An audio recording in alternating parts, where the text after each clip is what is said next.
Hello दोस्तों, UPSC ज्ञानदायिनी के इस बेस्ट प्लेटफॉर्म पर आप सभी का स्वागत और अभिनंदन है। फालतू की बात, नो बकवास, कोई बात नहीं करनी, डायरेक्ट मुद्दे पर आते हैं क्योंकि ना तो आपके पास अब समय बचा है एग्जाम के लिए। एकदम डेट चली आ रही खिंची हुई। आज आप सभी के बीच में देखिए 1 अप्रैल हो चुका है, तो आप सभी लोग फटाफट इसे देखेंगे। आज पंचायती राज के बारे में थोड़ी सी बात करेंगे। हो सकता है थोड़ा सा वीडियो लंबा हो, बट लेंदी बिल्कुल नहीं होने वाला है। और यहाँ से 4 प्रश्न आते हैं, लेकिन एक नंबर 1 पॉइंट समथिंग का आता है, क्योंकि मिलान करने के लिए आपके बीच रखा जाता है। उनको ध्यान पर रखते हुए आपके बीच ये बात रखी गई है, हमेशा याद रखिएगा। तो पंचायती राज व्यवस्था के बारे में आज हम बात करेंगे आप सभी से। किसके बारे में? तो पंचायती राज व्यवस्था के बारे में आप सभी के बीच में बात की जाएगी। गांधी जी ने कहा था, देखिए सबसे पहली लाइन है कि गांधी जी ने भारत की आत्मा गांव में बसती है, ये वाक्य बोला था, ये कथन बोला था। हो सकता है बाई चांस आपके एग्जाम में यही कथन पूछ लिया जाए तो याद कर लीजिएगा कि भारत की आत्मा गांव में बसती है। दूसरी बात, जैसे कि आप सभी लोगों ने कि पंचायती राज व्यवस्था लाने की ऐसी क्या जरूरत पड़ गई थी, तो जैसे कि जब पंचायती राज व्यवस्था लाने की बात थी, यहाँ पर कहा गया था कि मतलब बॉटम से टॉप की ओर चलो। बॉटम से टॉप की ओर चलने का मतलब कि पहले जमीनी स्तर को उठाओ और फिर धीरे धीरे उठते चले जाओ, ठीक है। बट ऐसा कहीं पर हुआ, कहीं पर नहीं हुआ ना, कहीं पर हुआ, कहीं पर नहीं हुआ। तो इसका मेन जो मेटू था या जो मेन मोटू था वो था बॉटम से टॉप की ओर जाना पंचायती राज का, ठीक है। लेकिन फिर इसमें कई चर्चाएं आई, कई विशेषताएं भी आई। तो यहाँ पर कहा जाता है कि सेंट्रलाइजेशन, आप सभी लोगों ने सुना होगा कि सेंट्रलाइजेशन का मतलब होता है केंद्रीकरण। जैसे कि मोदी जी केंद्र पर बैठे हैं और योगी जी हमारे राज्य पर, स्टेट पर बैठे हैं, तो सेंट्रलाइजेशन का मतलब होता है कि वो केंद्र से सारा कुछ सत्ता संभाल रहे हैं।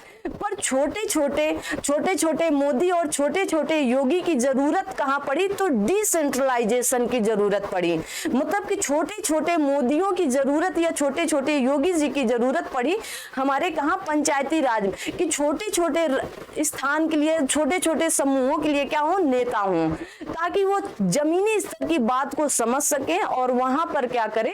अपने विस्तार को बढ़ाएं और लोगों की समस्याओं को सीधा समाधान करें। अब हम और आप जाके सीधा ना तो योगी जी के पास जाते हैं ना तो मोदी जी के पास जाएंगे। तो इसीलिए इसको कहा गया है ग्रामीण स्वशासन। क्या कहा गया है? इसको कहा जाता है ग्रामीण स्वशासन। मतलब ग्रामीणों के हाथ पर शासन दिया जाए, स्वशासन दिया जाए। मतलब गवर्नमेंट, अब आप कहाँ जाएं तो कहेंगे छोटे छोटे, जैसे प्रधान, ग्राम पंचायत, जिला पंचायत, इसमें बांटने की बात कही गई। स्थानीय शासन इसी को कहते हैं कि स्थान स्थान पर शासन चले। जैसे कि मैंने कहा कि इसी को कहा जाता है लोकतांत्रिक विकेंद्रीकरण। और इनको अगर आप शब्दों में ऐसे कहना चाहेंगे तो इसी को कहा जाता है, आप सभी लोग जानते हैं कि फॉर डेमोक्रेसी आगे विकेंद्रीकरण का मतलब होता है डिसेंट्रलाइजेशन। For democracy decentralisation. तो आप ऐसे बात को समझ सकते हैं। पंचायती राज व्यवस्था हमारे यहाँ कब आई? तो सबसे पहले कौन सी समिति आई? बहुत बार प्रश्न आप सभी के बीच पूछा गया है। और इसी बीच हमारा देश तो आजाद हो गया था 1947 में, ठीक है ना। लेकिन उसके बाद गणतंत्र कब हुआ? तो 1950 में हुआ। कब हुआ? 1950 में। और 1950 में, मार्च 1950 में योजना आयोग का गठन किया गया। किसका गठन किया गया? तो आप कहेंगे योजना आयोग का गठन किया गया। देखिए यहाँ पर योजना आयोग का गठन कब हुआ? 1950 में हुआ, मार्च 1950 में हुआ था। लेकिन इनका जो देखिए ग्रामीण का मकसद क्या था कि बॉटम से टॉप की ओर जा। यहाँ पर सबसे बड़ी गलती सरकार ने क्या की थी कि टॉप से बॉटम की ओर। इन्होंने कहा कि पहले टॉप लोगों को शिक्षित करें या टॉप लोगों को सिखाएं जो भी कुछ है, फिर धीरे धीरे अल्पीकरण, मतलब छोटे स्तरों के लोगों तक ये सारी चीजें पहुंचती रही। बहुत बड़ी गलती ये थी, हमारे और आपके बीच ये गलती थी।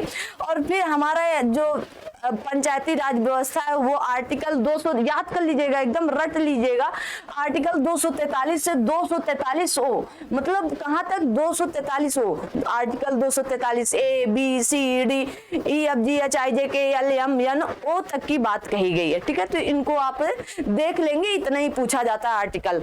ठीक है, उसके बाद हम बात करेंगे इनकी एक एक समितियों के बारे में। आगे फिर 1952 में राष्ट्रीय विकास परिषद या यूं कहें सामूहिक विकास परिषद का भी गठन हुआ। इसी के बीच में सामूहिक विकास परिषद के बीच में मतलब रखा गया कि आप इन समितियों छोटे छोटे लोगों को सामूहिक विकास देंगे, मतलब इकट्ठा करेंगे और वहां पर अपने विकास की बात करेंगे।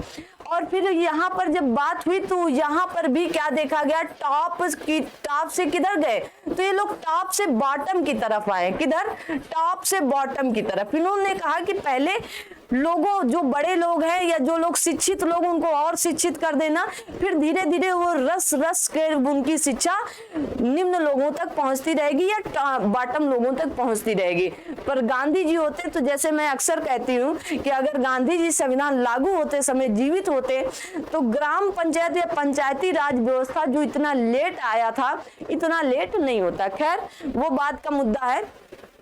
आगे यहाँ पर बात है, ये क्या हो गया, हाँ, जो पंचायती राज समितियां एक बार नहीं, दो बार नहीं, कम से कम 2500 बार प्रश्न यहाँ से पूछा गया है। आप सभी लोग भी जानते हैं इन सारी बातों को, तो आप सभी लोग इन्हें ध्यान से देखेंगे तो और क्रम से याद करेंगे। इसमें से 2 समितियां ऐसी हैं जो बहुत, जब लोग अंदर से किताब पढ़ते हैं तभी उनको पता होंगी, बाकी पता होंगी, मैं ऐसी बात नहीं है कि नहीं पता हो, लेकिन कुछ लोगों को तो पता ही नहीं होगा कि अच्छा ये भी समिति थी, जो बहुत अंदर से पढ़कर आए होंगे और मोस्ट इंपॉर्टेंट वो समितियां हैं। तो पहली समिति आप सभी लोगों को पता है कौन सी होती है, बलवंत राय मेहता समिति थी।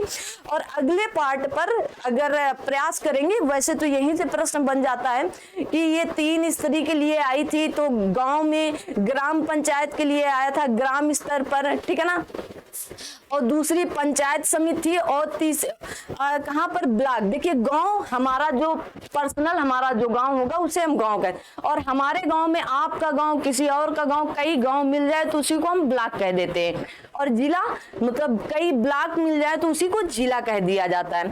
तो पंचायती राज व्यवस्था बलवंत राय मेहता समिति के द्वारा 3 स्तर पर लाए गए थे। कौन कौन से? तो ग्राम वाले को ग्राम पंचायत कहा गया है, और ब्लॉक वाले को पंचायत समिति कहा गया, और जिला स्तर को जिला पंचायत कहा गया है। तो इसको याद रखें। कब आई थी? 1957। अक्सर बस ये मिलान करने के लिए आते हैं, और हर साल यूपीपीसीएस, आरओ और यहाँ तक कि यूपीएससी में भी पूछा जाता है। आप यूपी SSC 1 दरोगा या कोई अदर एग्जाम दे रहे हैं, वहां भी ये सारी समितियां पूछी जाती हैं। उसके बाद बलवंत राय मेहता समिति के बाद अशोक मेहता समिति आती है 1977। कब आती है? तो 1977, मतलब 1957, 1977। उसके बाद एक और समिति आती है जो मोस्ट इंपॉर्टेंट है, वो आप सभी लोग देखेंगे, दंतेवाला समिति। दंतेवाला समिति 1978 में आई थी। कब आई थी? 1978 में आई थी। और दूसरी समिति ये हनुमंता राव समिति या हनुमंत राव समिति, ये 1984 में आई थी। जो आपकी GVK राव समिति आई थी या GVK समिति आई थी 1985 में।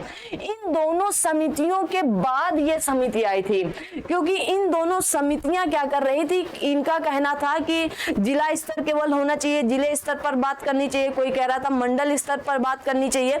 फिर ये GVK समिति लेकर आए और इन्होंने कहा नहीं, ग्राम पंचायत पर ही बात करनी चाहिए। बहुत जोर दिया इन्होंने ग्राम पंचायत पर। तो इनको क्रम से याद करना, अभी एक बार फिर आपको याद। फिर उसके बाद आती है LM सिंधवी समिति जो 1986 में आती है। LM सिंधवी समिति, ठीक है, कब आती? तो आप कहेंगे 1986 में आती। कब आती है? 1986 में, ठीक है। इनका नाम था लक्ष्मी मल्ल सिंधवी। क्या नाम था? लक्ष्मी मल्ल सिंधवी। कोई पूछता है पूरा नाम, तो लक्ष्मी मल्ल सिंधवी। और GVK तो आप सभी लोग जानते हैं, तो इनका फुल फॉर्म बताने की कोई जरूरत नहीं, बहुत पॉपुलर समिति थी।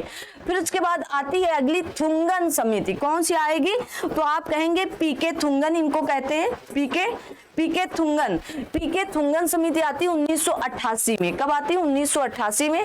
और जो मोस्ट इंपॉर्टेंट है, जिसको आप यहाँ पर लिख सकते हो मोस्ट इंपॉर्टेंट, ठीक है, क्योंकि इसी समिति के बाद इन्होंने ही गाडगिल समिति 1988 में आई थी और यही ऐसी समिति थी जो संवैधानिक बात की थी कि पंचायती राज को संवैधानिक दर्जा दिया जाए। अगर अब आपके एग्जाम में पूछा जाए कि पंचायती राज को संवैधानिक दर्जा दिलाने किस समिति में बात हुई थी, तो गाडगिल समिति पर, कहीं नहीं मिलती है जल्दी आपको, तो आप इसे याद रखेंगे। इन्होंने 1988 में बात की थी। क्या की थी? 1988 में इन्होंने बात किया था। तो ये इतनी मोस्ट इंपॉर्टेंट समितियां हैं। 1957 वाली बलवंत राय मेहता समिति, 1977 वाली अशोक मेहता समिति, दंतेवाला 78 में, हनुमंतराव समिति 1984 में, GVK राव 1985 में, LM सिंधवी समिति 1986 में, थुंगन या PK थुंगन समिति 1988 में, गाडगिल समिति जो है आपकी 1988 में। इतनी आप याद रखेंगे।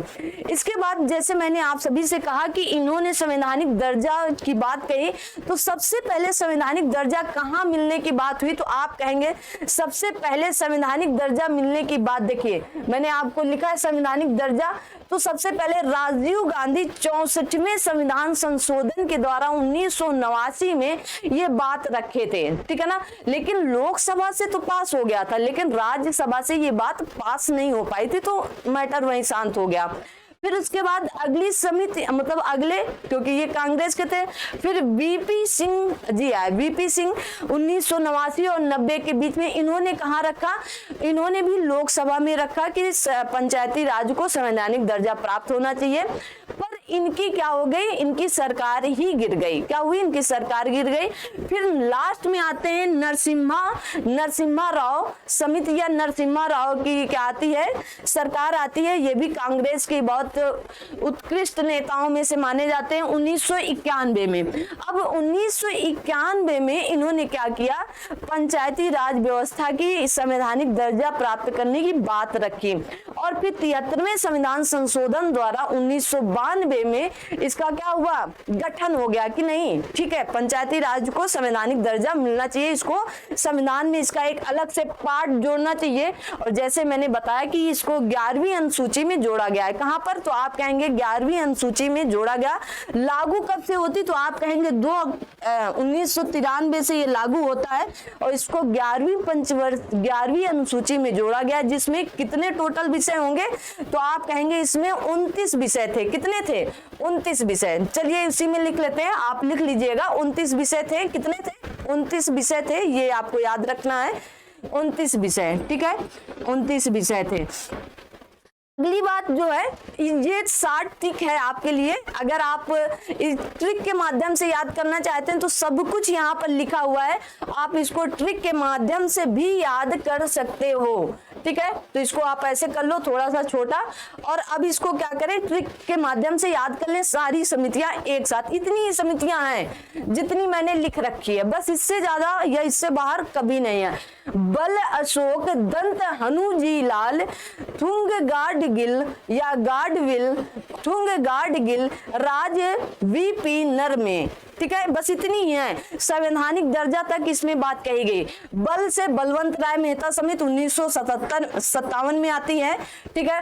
अशोक से अशोक मेहता समिति 1977 में आती है। दंत से दंतेवाला समिति 1978 में आती है, और हनु से हनुमंत राव समिति 1984 में आती है, और जी से GVK राव समिति तो 1985 में आती है। कब आती है? 1985 में। लाल से तो LM सिंधवी समिति, लाल मतलब LM सिंधवी समिति कब आती है? तो आप कहेंगे 1986 में आती है। कब आती है? 1986 में। थुंगन समिति, जिसे मैंने कहा PK थुंगन समिति, आप कहेंगे कब आती है? 1988 में आती है। कब आती है? 1988 में। गाडगिल समिति 1988 में, और इसी ने भारतीय संविधान पंचायती राज व्यवस्था को संवैधानिक दर्जा देने की बात सबसे पहले यहीं शुरू हुई थी। राज्य से आपके राजीव जी ने सबसे पहले संवैधानिक दर्जा रखने की बात कही थी 64वें संविधान संशोधन के द्वारा 1989 में, ठीक है। VP सिंह मैंने बताया 1989 में, ठीक है ना, 1989 इनको कर लीजिएगा। और नरसिम्हा राव 1991, फिर ये बात रख देते हैं, ठीक है, ये बात रख देते हैं। कहां पर? लोकसभा में और राज्यसभा से पास हो जाता है और इसे 73वें संविधान संशोधन के द्वारा 92 संविधान संशोधन के 1992 में इसको क्या पंचायती राज व्यवस्था को संवैधानिक दर्जा प्राप्त कर दिया जाता है। बहुत ही शार्ट है और बहुत ही इंपॉर्टेंट है, तो आप देखना बिल्कुल न भूलें। Thank you so much. जय हिंद, जय भारत।